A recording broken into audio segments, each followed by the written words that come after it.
जिसका नाम है even given the worthless appraisal class I am actually the strongest. तो फिर देर किस बात की, एपिसोड 1 शुरू करते हैं। कहानी का मेन कैरेक्टर आइन एक खाई के कोने पर खड़ा है और बहुत ही उदास मन से सोच रहा है, ये सब मेरे कमजोर होने की वजह से हुआ है। और फिर आइन खाई से छलांग मार देता है और सोचता है, मैं पैदा ही क्यों हुआ और मैंने अपनी पूरी जिंदगी में कुछ भी हासिल नहीं किया है और ये मेरी घटिया जिंदगी का घटिया अंत है। फिर कुछ समय पहले दो एडवेंचरर जिनका नाम जॉयड और जोलिन है मिलकर एक रेड मॉन्स्टर से फाइट कर रहे हैं और ये बड़े ही आसानी से रेड मॉन्स्टर को मार देते हैं। लेकिन फिर भी ये दोनों लो लेवल के एडवेंचरर्स हैं। और फिर जॉयड कहता है, ओए ये सब क्या कर रहा है और जल्दी से अपना कचरा उठाने का काम कर। आइन जो इन्हीं की पार्टी का मेंबर है कहता है, मैं कचरा उठाने वाला नहीं हूँ और मेरा नाम आइन है। लेकिन आइन काफी सारा बोझ उठाकर चल रहा है जिस वजह से आइन जमीन पर गिर जाता है, जो देखकर जॉयड कहता है, ये नहीं सुधरने वाला। जोलिन कहती है, जॉयड इस पर थोड़ी दया खाओ क्योंकि ये हमारी तरह हाई क्लास का नहीं है, बल्कि आइन तो एक लो क्लास का आदमी है। और फिर हमें बताया जाता है कि इस दुनिया में लाइट गॉडेस जॉब देती है और डार्कनेस गॉडेस स्किल देती है। हालांकि स्किल्स को वक्त के साथ बेहतर किया जा सकता है, लेकिन जॉब मरते दम तक नहीं बदल सकती। और ये दुनिया 3 क्लासेस में डिवाइडेड है, रेयर क्लास, हाई क्लास और लो क्लास। सबसे नंबर 1 क्लास है रेयर क्लास, जिसमें सबसे कम लोग होते हैं और इसमें अमीर लोग और मिलिट्री के स्ट्रेटेजिस्ट होते हैं। और दूसरे नंबर पर होती है हाई क्लास, जिसके अंदर जॉयड और जोलिन हैं जो फाइट कर सकते हैं। और सबसे नीचे होती है लो क्लास, जिसके अंदर छोटे मोटे काम करने वाले लोग और अप्रेजर होते हैं। और आमतौर पर लो क्लास के लोग अपने माँ बाप का ही काम करते हैं, लेकिन आइन के पेरेंट्स के जल्दी मरने की वजह से आइन ने अपना खुद का रास्ता चुना और एक एडवेंचरर बना।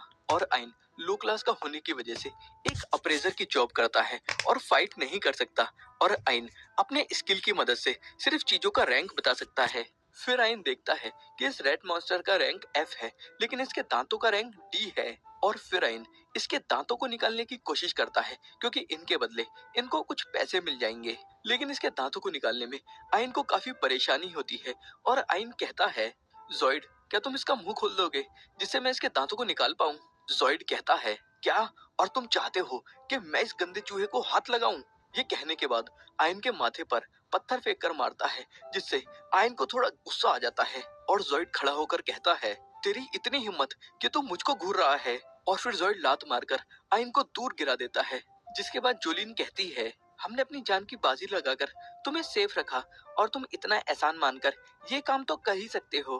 फिर आइन कहता है, मुझसे गलती हो गई और मुझे माफ कर दो। और फिर आइन चूहे के दांत निकालने लगता है और ये करते हुए जोलिन और जॉयड आइन का मजाक उड़ाने लगते हैं और कहते हैं, इन गंदी चीजों को हैंडल करना ही तुम्हारा काम है और मुझे तो ये सब देखते हुए उल्टी आ रही है। और आइन फिर रेड मॉन्स्टर के दांतों को निकाल देता है, लेकिन ऐसे जिंदगी जीने में आइन को काफी बुरा लग रहा है। और फिर ये लोग डंजन में आगे जाना शुरू करते हैं और थोड़ा आगे जाने के बाद इनको एक हेलाउंड की मरी हुई बॉडी मिलती है, जो देखकर जॉयड खुश हो जाता है और आइन को इसके अंदर के मटेरियल निकालने के लिए कहता है। लेकिन आइन कहता है, क्या तुमको ये थोड़ा अजीब नहीं लग रहा, क्योंकि गिल्ड के हिसाब से इस मॉन्स्टर को इस डंजन में नहीं होना चाहिए। लेकिन जॉयड आइन की एक नहीं सुनता और आइन को लात मारकर इसके बॉडी पार्ट्स निकालने के लिए कहता है। और फिर इन्हें एक दूसरे रास्ते पर एक और हेलाउंड दिखता है और जॉयड आइन को इसके मटेरियल निकालने के लिए भी कहता है। लेकिन आइन की ये देखकर हालत खराब हो जाती है और आइन कहता है, ये सही नहीं है, क्योंकि गिल्ड के मैप के हिसाब से ये रास्ता यहाँ पर नहीं होना चाहिए और हमें अब वापस चले जाना चाहिए। और जॉयड कहता है, तुझे जाना है तो जा, लेकिन जाने से पहले उस बैकपैक को यहीं छोड़ दे। और तू अपने लीडर का कहना नहीं मान रहा है, जिस वजह से मैं तुझे अभी पार्टी से निकालता हूँ और जो हमने पैसा कमाया है तुझे उसकी 1 फूटी कौड़ी भी नहीं मिलने वाली। और अब बता कि तू आएगा कि नहीं। फिर आइन सोचता है, मेरी अप्रेजर जॉब की वजह से सिर्फ कुछ ही पार्टीज मुझे अपनाएंगी और अगर जॉयड ने मुझे छोड़ दिया तो मैं कहीं से भी पैसे नहीं कमा पाऊंगा। और फिर आइन मजबूर होकर कहता है, ठीक है जॉयड, मैं तुम्हें फॉलो करूंगा और प्लीज तुम मुझे अपने साथ आने दो। और फिर थोड़ा आगे जाकर इनको एक साथ काफी सारे हेलाउंड की बॉडी मिल जाती है, जो देखकर जोलिन और जॉयड बहुत ही खुश हो जाते हैं। लेकिन आइन को ये काफी अजीब लगता है और आइन कहता है, जॉयड यहाँ पर जरूर कोई गड़बड़ है। और तुमको क्या लगता है कि इतने सारे हेलाउंड्स को आखिर किसने मारा होगा? और अगर हमारी तरह इनको किसी एडवेंचरर ने मारा है तो फिर उसने इनके मटेरियल को क्यों नहीं लिया? जॉइड आइन को डांटता है और चुप रहने के लिए कहता है, लेकिन आइन की हालत खराब हो रखी है। और आइन कहता है, जॉइड अपने पीछे देखो। और फिर इनको अंधेरे में काफी सारी आंखें चमकती हुई दिखती हैं, क्योंकि यहाँ पर काफी सारे हेलाउंड आ चुके हैं। और आइन कहता है, यहाँ पर जरूर दो हेलाउंड के ग्रुप में लड़ाई हुई होगी, जिस वजह से इतने सारे हेलाउंड मर गए। फिर जोलीन कहती है, अब हम क्या करेंगे, क्योंकि मुझे नहीं लगता कि हम इनमें से किसी एक को भी हरा सकते हैं। जॉइड कहता है, हमें इनसे भागना होगा, क्योंकि हमारा इनसे जीतने का कोई चांस नहीं है। जोलीन कहती है, लेकिन हम इनसे भागेंगे कैसे? जॉइड पलटकर मुस्कुराता है और कहता है, जोलीन आइन के ऊपर एक लकवा मारने वाला जादू कर दो। और जोलीन भी जल्दी से आइन पर जादू कर देती है, जिससे आइन को लकवा मार जाता है। और जॉइड और जोलीन यहाँ से भाग जाते हैं। और फिर काफी सारे हेलाउंड एक साथ आइन पर हमला करते हैं। और आइन नोटिस करता है कि जादू का असर काफी तेजी से कम हो रहा है और आइन अपने शरीर को हिला पा रहा है। और आइन फिर पत्थर मारकर हेलाउंड को पीछे कर देता है और अपने बैकपैक का सारा सामान जमीन पर गिरा देता है, जिस वजह से हेलाउंड बैकपैक का सामान खाने लगते हैं। और आइन जैसे तैसे यहाँ से भागने की कोशिश करने लगता है, लेकिन लड़खड़ाते हुए जब आइन बाहर निकलने के रास्ते तक पहुंचता है, तब आइन देखता है कि जोलीन और जॉइड ने बाहर निकलने का रास्ता बंद कर दिया है। तभी आइन को एक रास्ता दिखता है और आइन उस रास्ते में चले जाता है। और उस रास्ते में जाने के बाद आइन वहीं पहुंच जाता है जहां हमने आइन को शुरुआत में देखा था, एक खाई के कोने पर। और आइन फिर इस खाई में छलांग मार देता है। फिर अगले सीन में हम देखते हैं कि एक लड़की आइन की तरफ चलते हुए जा रही है और आइन के माथे पर वो किस करती है। और फिर जब आइन को पूरी तरीके से होश आता है तो आइन भी सरप्राइज हो जाता है कि वो जिंदा है और पूरी तरीके से ठीक हो चुका है। और इस समय आइन एक बिल्कुल ही अलग जगह पर पहुंच चुका है, जहां पर एक काफी बड़ा पेड़ और हर तरफ पानी ही पानी है। और फिर इस बहुत बड़े पेड़ में से कुछ पानी की बूंदें आइन पर गिरने लगती हैं और आइन पानी को अपने हाथ में भरकर अपने स्किल से देखता है तो आइन को पता चलता है कि ये याक दरअसल की बूंदें हैं और इससे कोई भी चोट या बीमारी बड़ी जल्दी ठीक हो जाती है, जो देखकर आइन काफी ज्यादा हैरान हो जाता है। और फिर आइन अपने स्किल की मदद से इस पेड़ को देखता है तो आइन को पता चलता है कि ये पेड़ याक दरअसल है और ये एक पवित्र पेड़ है और इसमें से इनफाइनाइट माना निकलता है और ये पेड़ बिना सनलाइट के भी उग सकता है। और फिर आइन कहता है, यागदरिसिल सही में एग्जिस्ट करता है और हमारी दुनिया में पहले एक यागदरिसिल था जिसके अंदर से माना निकलता था और इस माना को एब्जॉर्ब करके ही इंसान मैजिक कर पाता है। लेकिन समय के साथ ये यागदरिसिल खत्म हो गया। लेकिन इस यागदरिसिल के जाने के बाद भी माना इस दुनिया से खत्म नहीं हुआ, जिस वजह से स्कॉलर्स को ऐसा लगा कि कोई दूसरा यागदरिसिल भी इस दुनिया में है। और फिर एक बहुत बड़े पैमाने पर दूसरे यागदरिसिल की खोज शुरू हुई, लेकिन काफी खोजने के बाद भी दूसरा यागदरिसिल नहीं मिला।